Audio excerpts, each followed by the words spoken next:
Welcome everyone to our 12th episode of Slow Living, a webinar series driven by sustainability rooted in community. I am humbled and honored to welcome Junie Joseph as our guest speaker today. As Boulder City Council member and civil rights activist, Junie is a community leader advocating for socio-economic diversity and political inclusion for all Boulder community members. On today's episode, Junie will be guiding us through her personal experience as City Council member, as well as discussing the current political climate in context of upcoming election season. So before I turn it over to Junie, I would like to remind our audience that if you have a question at any point in time during her presentation, please send it in the chat box and I will unmute you once we get to the Q&A portion of the webinar, and you can ask her personally.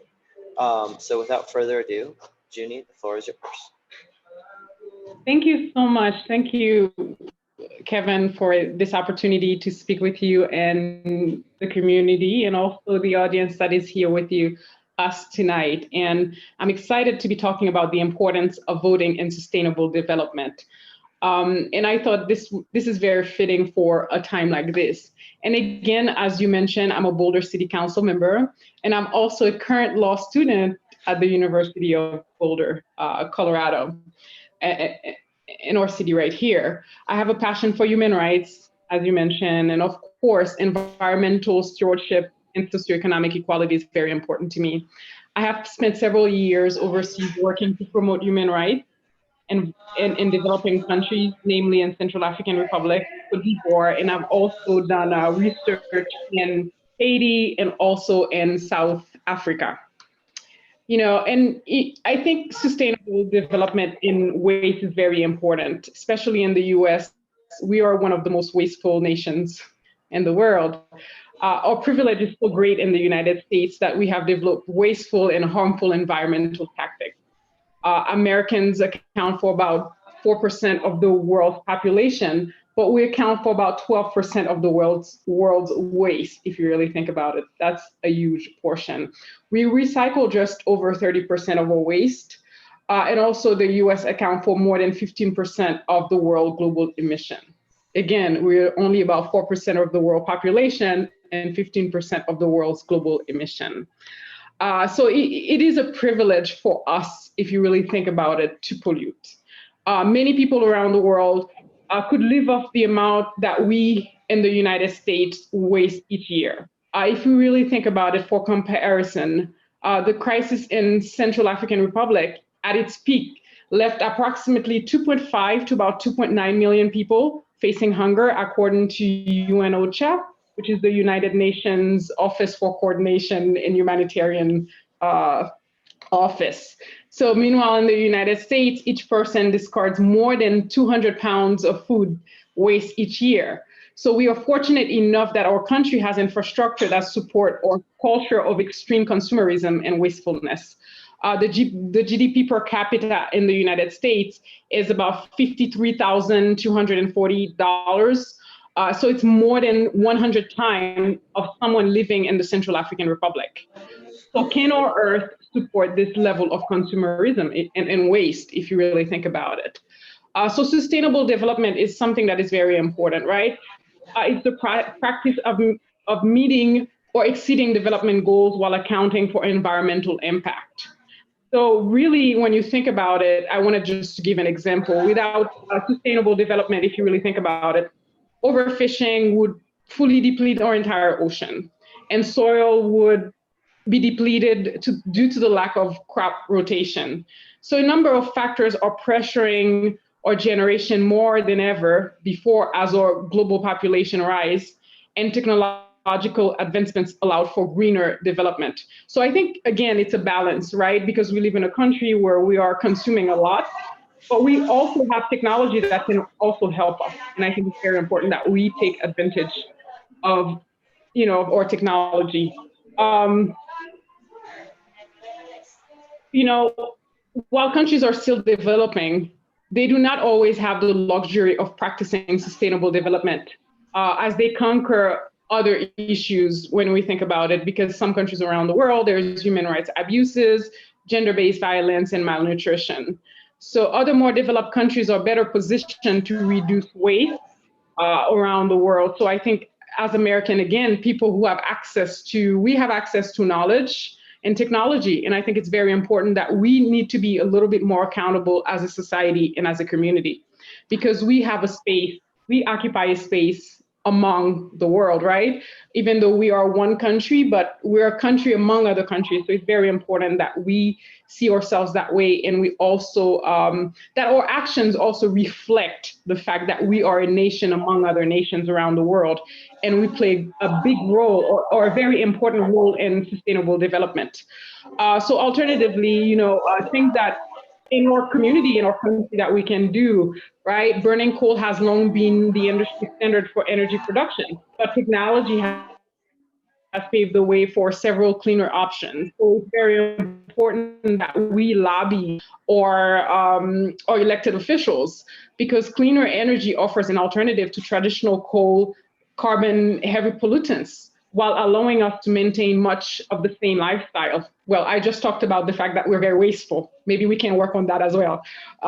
So some of the opportunities are, hydro, geothermal, solar, and wind energy. And I think these are things that we need to lobby the government. We need to lobby the government and people in government, whether at the state level or the federal level, because these are the people who will put in place, whether it's regulations or as well providing cash subsidies and money to ensure that these programs are in place. So there is economic opportunities with the low carbon economy. Our earth and our air can be healthier, right? Estimates predicts that the addition of close to 1 million additional jobs through construction and maintenance of clean energy systems. And I think what I want to say here is that if you really think about it, I mean, I don't want to get political, but I wanted to make this comment because, our current president, when he was running and he said, yeah, let's, open our coal plants and talk about the idea people are thinking is that, oh yeah, if you close coal plants, then our jobs are gone.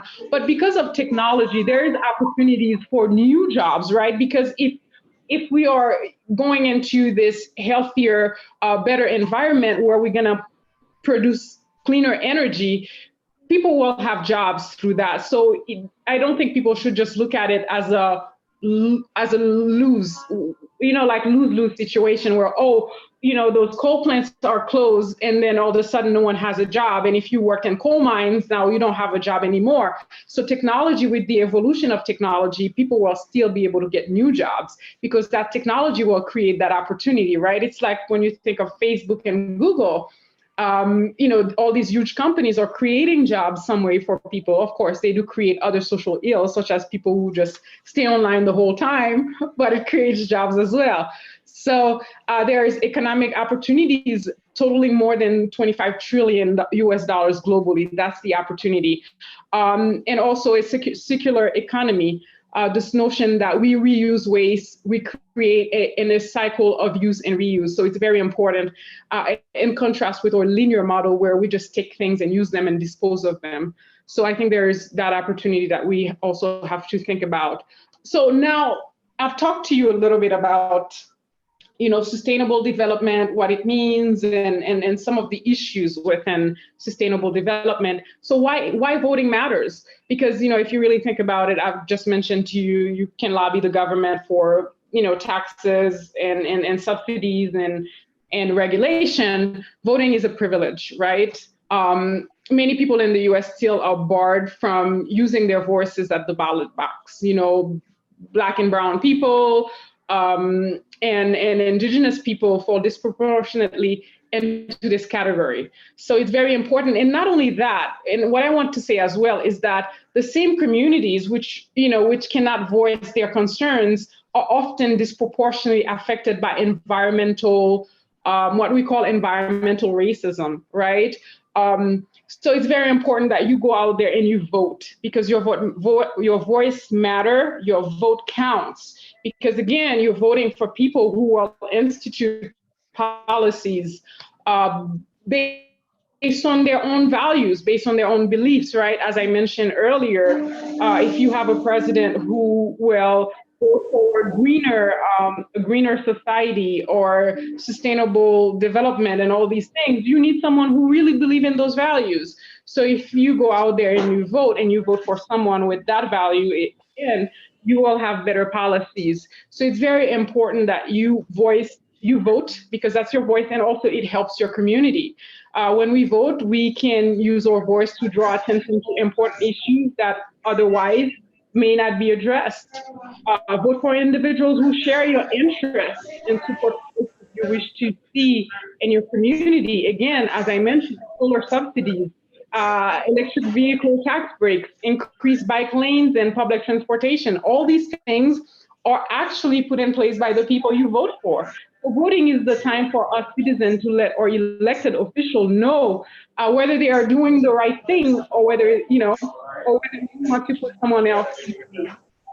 It is a choice to vote to re-elect representatives. But again, our elected officials exist to represent our interests within the community.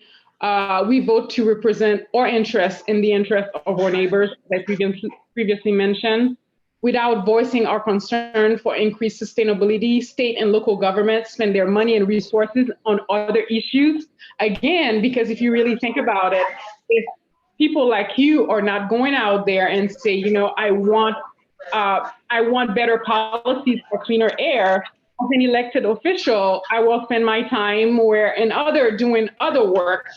Because at the end of the day, although we are there to solve problems, we're also there listening to the community, and we really fine-tune our policies based on what we hear from community members. Of course, the work is multi-pronged, where I have my own ideas of how I want government to work, right? Because I come into government with ideas and issues that I wanted to solve, let's say for a constituent block. But as soon as you get in government, you realize that you're not just serving one constituent block, you're serving like the entire community. So you learn to fine tune your policies, and so that you can give voice to more people in the community. But if people are not coming out here and voicing their voice, if they're not going out there and voicing and expressing themselves, sometimes those issues will fall down the crack, and we may not hear about them until a year later, or until the issues so exacerbated that now we have to make a decision. So again, it's so important that you go out there and you vote, and you let us know what you think.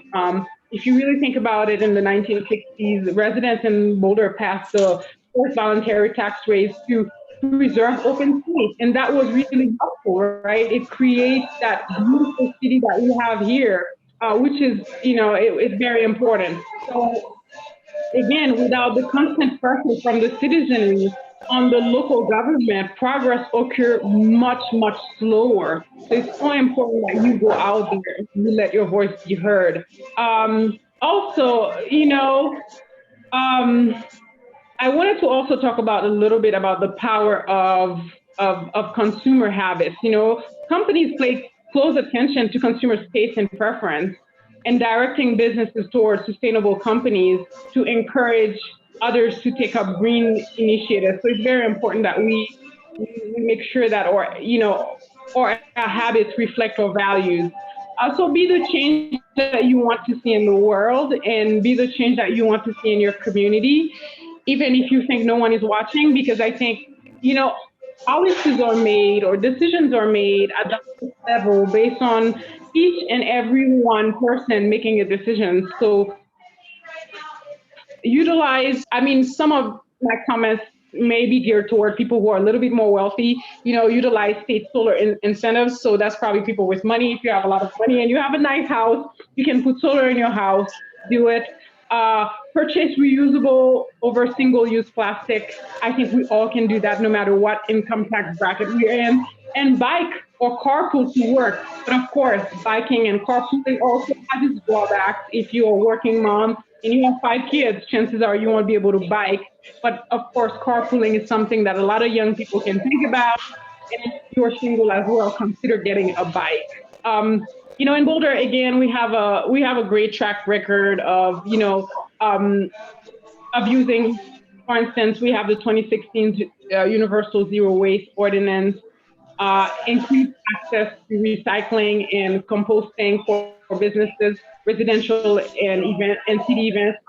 And also, we also have policies for greener building programs to reduce energy waste throughout residential remodels. And also looking ahead, as you know, there's two ballot initiatives right now, which I prefer not to talk too much on because I want people to use their voice at the ballot box and not feel pressured by one group or the other. But again, there's still this opportunity whether the city wants to municipalize or not. And that's on the ballot this year. And let your voice be heard and let the city government know what you think about that, because I have my own views. I'm still a proponent of municipalization, but at the end of the day, it is your voice and your vote that matters. Not just what I think, not just what any of the other 9 council members think, it's what you think as of voting members of this community. So Boulder plans to have 100% renewable energy by 2030 and an 80% greenhouse gas reduction by 2050. So it's very important that you go out there and vote actually this year in this election. It's a very, very important election, presidential election year, but it's also a very, very important election for our community. So what can you do to help? Again, we've talked about sustainable development, and we've talked about voting. You're doing your part and you're voting. You're using your voice to shed light on issues affecting your community when you vote. Also, you have to recruit your community members and your friends and make sure that they go out there and vote. Because again, as I mentioned, elected officials understand the importance of sustainable development if you put that before them. So, and they will do what you tell them to do because they work for you. Government works for the people, and it's not the other way around. And it's because you pay taxes. You already working for the government because you pay taxes, and without your taxes, a lot of things in government would not work. So it's very important that you let us know, because at the end of the day, I believe that, as a community member, you are our boss. Call your congressman to voice concern about specific legislations that may lower environmental quality in your neighborhood.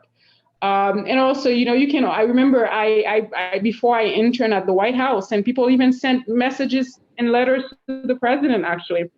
And I have processed some of these letters, and I can tell you, the president do get some of these letters. I mean, not all of them, because sometimes, what the issues that you're thinking about is already before the president, or there is maybe 100 people who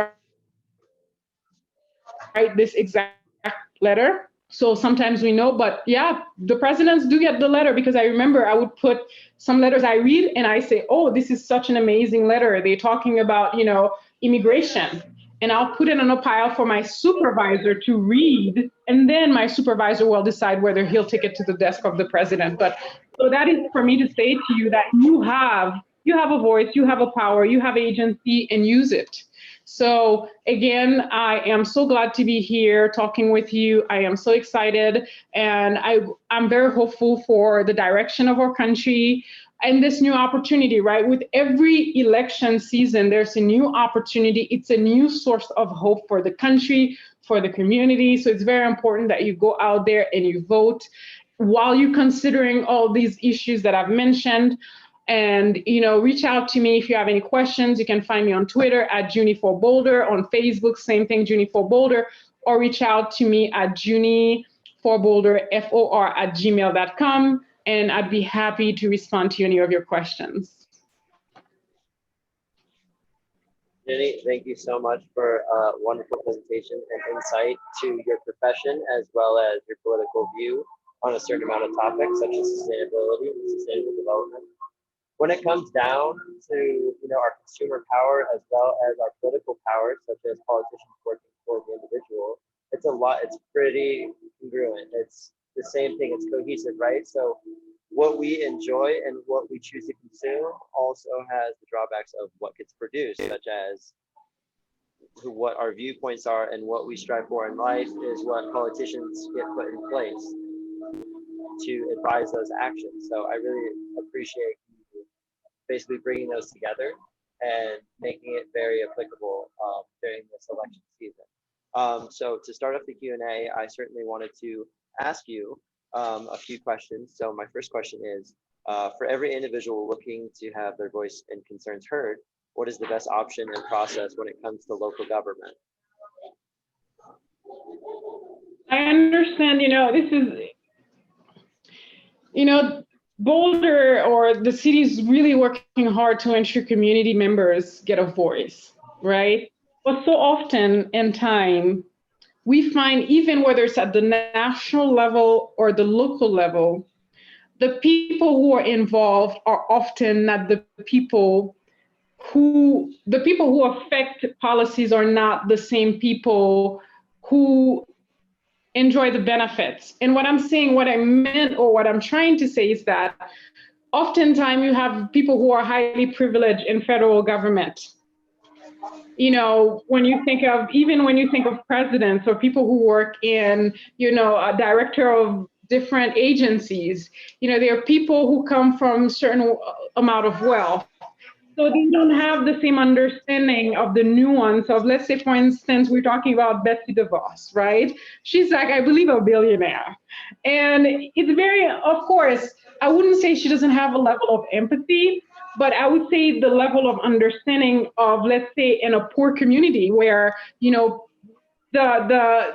school is a school that is built in a poor community. She probably doesn't understand some of the challenges facing these schools unless she goes there and see it and talk to the people. So there's that gap. And I think it's the same thing as well in local government. You have people in local government, when I ran on this idea that I was a student, a working class woman, and a renter. And guess what? And then a minority. I'm the only one who's all these four things on city council, and they didn't have that before. And what people didn't understand, when I first running for the city council, I actually studied it. I went there and I sat there and I listened. And I listened for nearly 7 or 8 months before I decided I was going to run for city council. I realized when I was there, a lot of times they weren't taking into account students. I've even asked her questions about students, and I remember the city council member saying something like, oh, students, they're not really from here. We don't really care, basically. And I thought, here's a gap. We're talking about policies that affect people, right? And yet we're not taking them into account when we are creating these policies. So if we're in the policy formulation, we're not thinking of certain people, of course, in implementation, it's not gonna work, right? So you asked me the question, about people getting involved. So in essence, what I was trying to say, long story short, is that students, working class people, a lot of times are not taken into account. And it becomes this like self-fulfilling prophecy. Young people are not taken into account, so young people are disinterested. Poor people are not taken into account, poor people are disinterested. Do you see what I mean? Because they're not taken into account, they don't think that their voice matter. Because we don't value them, then they don't see the value in their voice, or they don't see the value in their engagement. So I think it's very important that in order to get people to get them involved, we have to say to them that we value them, and we have to create that space. Because as I mentioned to you, the whole time that I was going to city council, I didn't feel like there was a space for me because it was not there. Because when I even voiced it, I was told that students don't matter, they don't count. So I think it's a synergetic, relationship. Create space for people and they will be there. I'm not saying everyone will be there, because guess what? It goes back to what I said to you. People who are working class, they have 2 to 3 jobs, they're trying to make a living. They don't have time to be at city council at 6 o'clock at night. They're probably working trying to pay bills, to pay taxes. so that we can have a city council. You see what I mean? So at the end of the day, we have to know that, create that space for them, but at the same time as well, we also have to do the legwork. We have to go out there and reach out to them, even though they might be unavailable. So we have to be creative in the way that we work.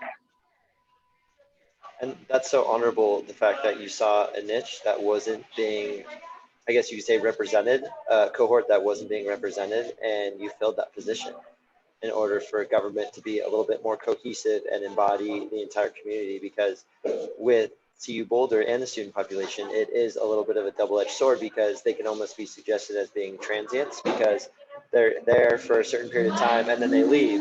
So they are contributing for a short period of time to the local community, but then they leave and they don't come back. And so it is imperative to take that perspective into account, because they are educated, they are young, and if they don't have a voice, then certain things within the community will never change. And so I really appreciate and I respect the fact that you took the time to figure out all of these issues and insert yourself to be that person in place, because voices weren't being heard. So unfortunately, we are out of time for today, but I can't thank you enough for being on and speaking volumes to your profession, to the community, and what individuals can do and take it upon themselves to get out there and make a difference. So Junie, thank you so much. It was great seeing you again. And to everybody listening and our viewers, we like to say, respect your mother and respect each other. Have a wonderful evening. Thank you so much. It was a pleasure. It was a pleasure.